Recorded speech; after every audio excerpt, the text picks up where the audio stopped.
module is about Standard 6 of the NASPAA Standards 2009, a module to help site visitors when they're on the ground, following up as the eyes and ears of COPRA. Why is Standard 6 here? Why are we talking about matching the resources with the mission?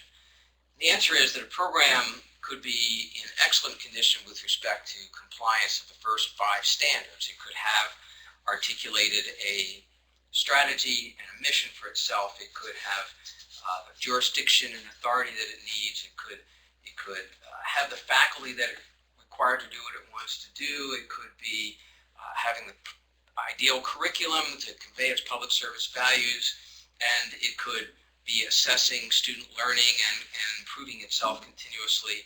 All those things take resources. Now, faculty are certainly among the most important and probably one of the biggest cost items for any program. They get their own standard. But the real question is, all these other things require resources. So do they have the resources to do this? That's what Standard 6 is about.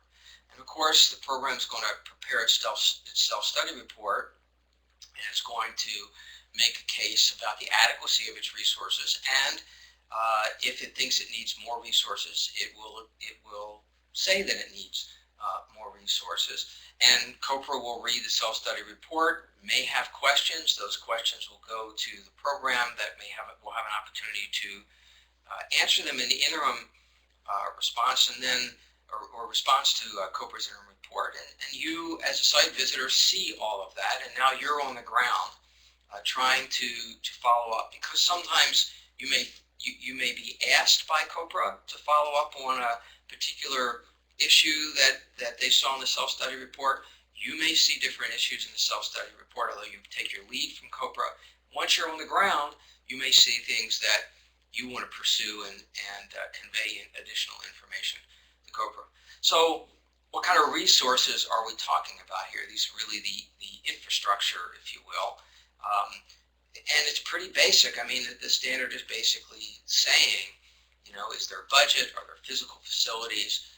Besides the faculty, this program has a mission and objectives and is trying to improve itself. Does it have what it needs to accomplish that? So what's a list of resources? Well, budget obviously doesn't have enough administrators to do the job. You can find programs, for example, that are giving course reductions to lots of faculty to handle different types of program administration, whether it's being director of the program, in charge of recruitment, in charge of internships, lots of administrative functions. But of course, those things also start pulling faculty away from teaching obligations, and they can put stress on the program's ability to offer courses. There can be issues regarding all the support personnel, administrative support people.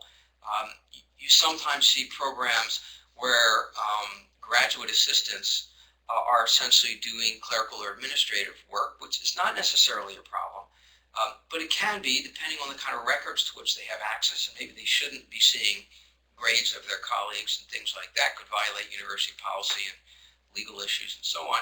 You can sometimes pick up signs of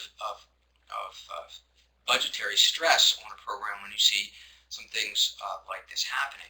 You sometimes see an untenured faculty member in a program that has tenured faculty members, and the untenured faculty member is taking on a lot of administrative responsibility, even being chair. And again, all of these things are possible. There's nothing wrong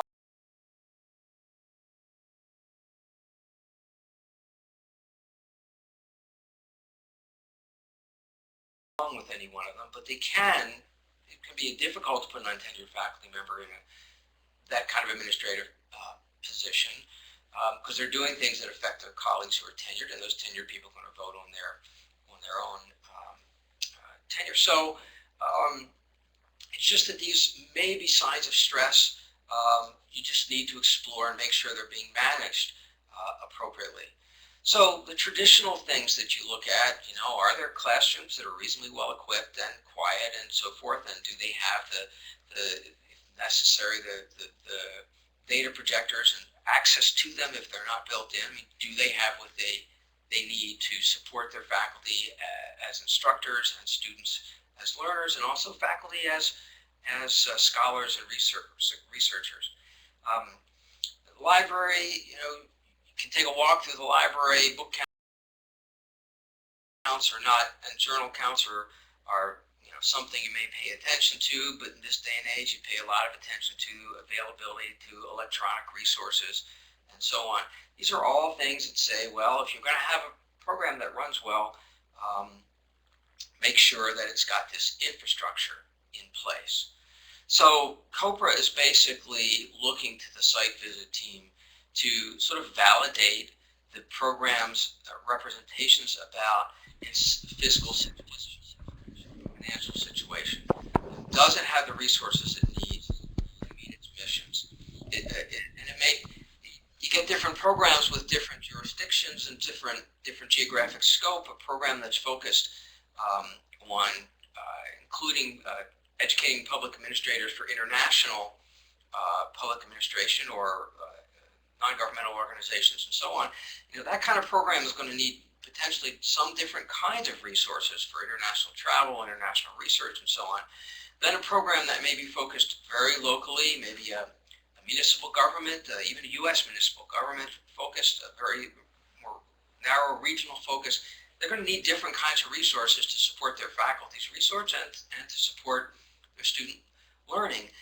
So the costs will differ, and looking at the self-study report, looking at what COPRA picked up, what can you validate that the program is got the resources that it needs. The program is going to make its judgment about that resource adequacy, and in the self-study report and in talking to you as a site visit team, they know that your report is ultimately going to go to COPRA and that COPRA's judgment is going to go to senior administrators. So the site visit team becomes, in a sense, a conduit not only to COPRA but to senior administrators. Programs never have all the resources that they want. Every program wants more resources, and in many of the self-study reports, they're going to ask for more resources.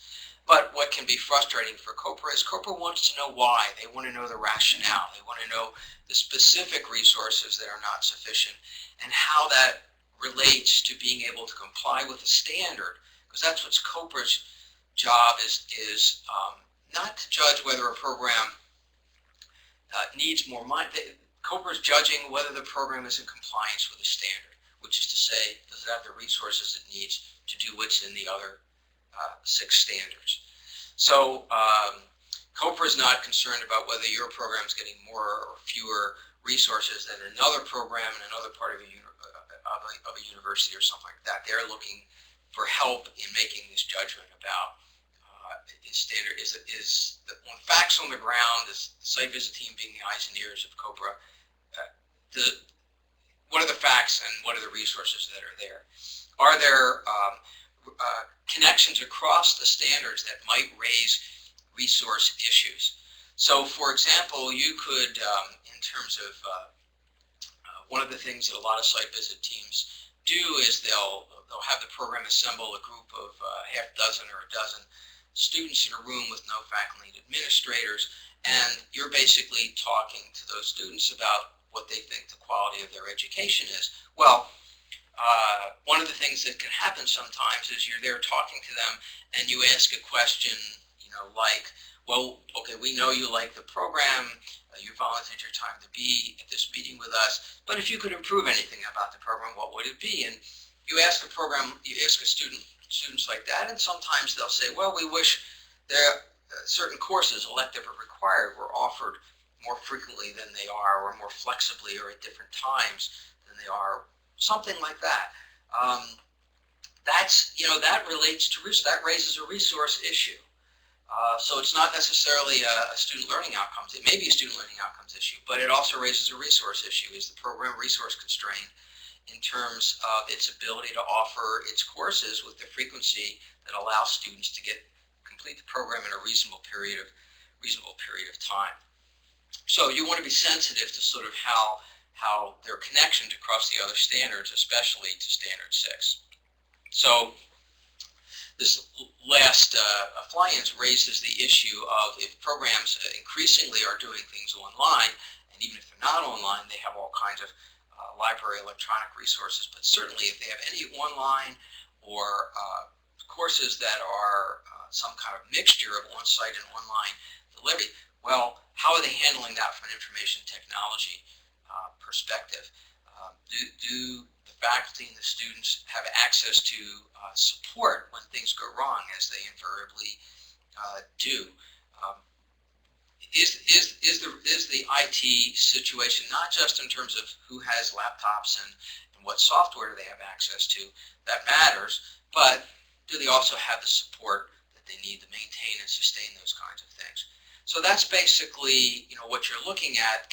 COPRA has sort of had its first cut at the self-study report and will make its own judgments, its view of whether the program sees sufficiently resourced, and it might raise questions. No guarantee that it will, but it might. You'll follow up on some of those, but once you're there, you're looking around for evidence as well that the program has got sufficient administrative support, sufficient commitment from the university, the college, the department, wherever the program is housed, that says, yeah, this is a program that's important to our institution, and we're doing our best within our constraints. They're doing their best to provide it with the resources it needs, and that's what COPRA is. At the end of the day, wants to push back from the table and say, yeah, they can always use more resources, but they're doing the job they set out to do.